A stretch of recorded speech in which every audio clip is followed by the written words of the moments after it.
Nature, it's all around us, but how often do we stop to look at it? To really look at it, to take it in, feel it, appreciate it. We know, that sounds totally cliche, but seriously, how many of us question what we stand to lose? As our ever-increasing population demands more meat, dairy and eggs, animal agriculture is one of the leading causes of environmental destruction. Water pollution, ocean dead zones, species extinction, habitat destruction, deforestation and greenhouse gas emissions contributing to climate change. We're pulling life out of the oceans faster than it can replenish itself. If we don't drastically change our eating choices, it's predicted we'll see fishless oceans by 2048. Are we prepared for what that means and all that will follow from that point? How are we going to explain that to the next generation? The more time we spend in nature, the more we realise how much we stand to lose. Here's the interesting part. Every single one of us sits down to either the problem or the solution 3 times a day. The easiest and most effective thing we can do to prevent the destruction of our planet is to take animals and their products off our plate and eat plants instead. Simple.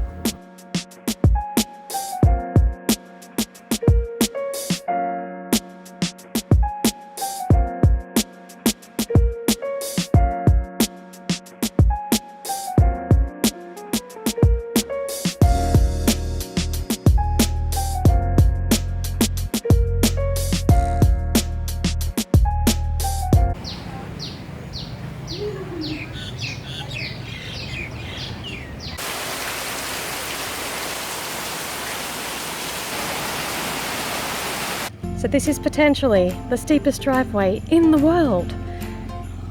It's ridiculous. It doesn't look that bad now, but trust us. It's probably about 60% gradient. You feel like your feet are going to come out of your flip-flops. Grip it with your toes. But check out the view. Hold on, wait, stop. Put your brakes on. Look at that. It's just beautiful. And this section here gives you a better appreciation of how steep it is. Yeah, that's right. Yeah, right there. There you go, folks. I dare Luca to tumble down here. Oh, God. Go on, put your helmet on, tumble. Not even if it was grass. Talk about proceed with caution. We have to hold hands. If one of us goes down, we both go down.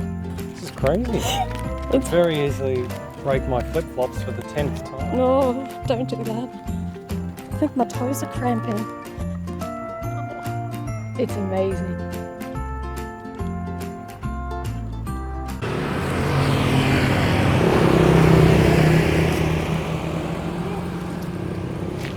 Here's the interesting thing. Everybody, including us, naturally thinks that spending time in nature brings you more peace, more balance, more harmony, etc. But as we said earlier, it also makes us more connected to the elements, the planet, the animals, the insects, and therefore more aware that there's a lot at stake, pardon the pun. Exactly. So it's kind of like a double-edged sword living on the island or anywhere in nature really, because you're in awe of the immense beauty that's all around you. But at the same time, that immense beauty is like a constant reminder of what we're going to lose if we don't collectively make some changes. And it's been an interesting experience to compare and reflect living in a big busy city to an island.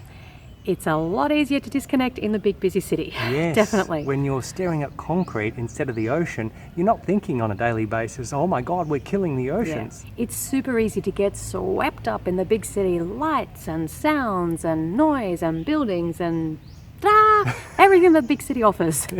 And in that environment, it's very easy to lose the connection with the simple things Yes. like the trees, the birds, the insects, etc. And so when living in a city, it can definitely become the old out of sight, out of mind. Yes, and then you spend some time in nature and it's like the real things that actually sustain the planet smack you in the face and say, hey, where you been? And with that smack comes the realization that there is so much more going on than just what's in our heads.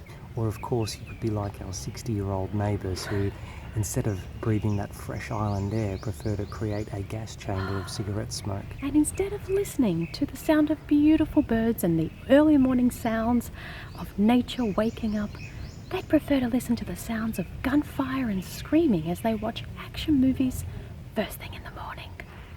Love it. And so how do we bridge the gap between the natural beauty that we see and the knowledge that our collective actions are fast destroying it? Through you guys.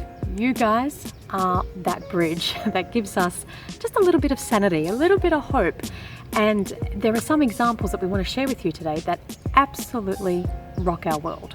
So 4 years ago, this young girl was posting on Instagram mocking vegetarians. Today, she's giving amazing tips on how to go vegan and reposting that photo to show, you know, if I can do it, anyone can.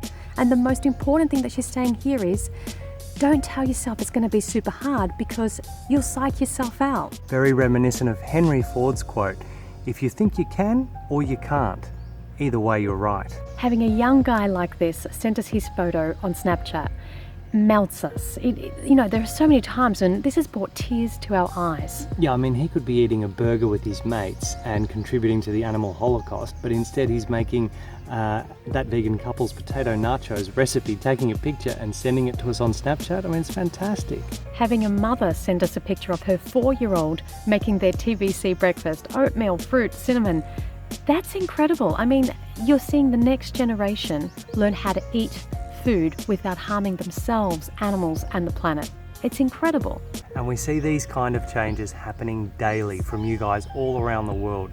You really are that bridge for us, so thank you so much. Thank you. We hope you enjoyed this vlog. Thanks for watching. Leave your comments down below. What do you think of this topic that we've been discussing? Do you live in nature? Do you visit nature? Do you live in a city? Tell us about it. And subscribe to the channel if you haven't already. Ding the bell and check the box to make sure you receive notifications for our upcoming videos. And of course, give us a thumbs up if you enjoyed this vlog. Remember until next time, guys, that going vegan is not the most we can do. It's the least we can do. See you next video. Bye, guys. Are you even vegan enough? Exactly. You know, what fertilizer is your produce grown in? You're not even vegan, so that justifies me being able to eat that burger that I want. Yep. Have something to eat. Thank you. I'll take over. Tag team. So, this is an example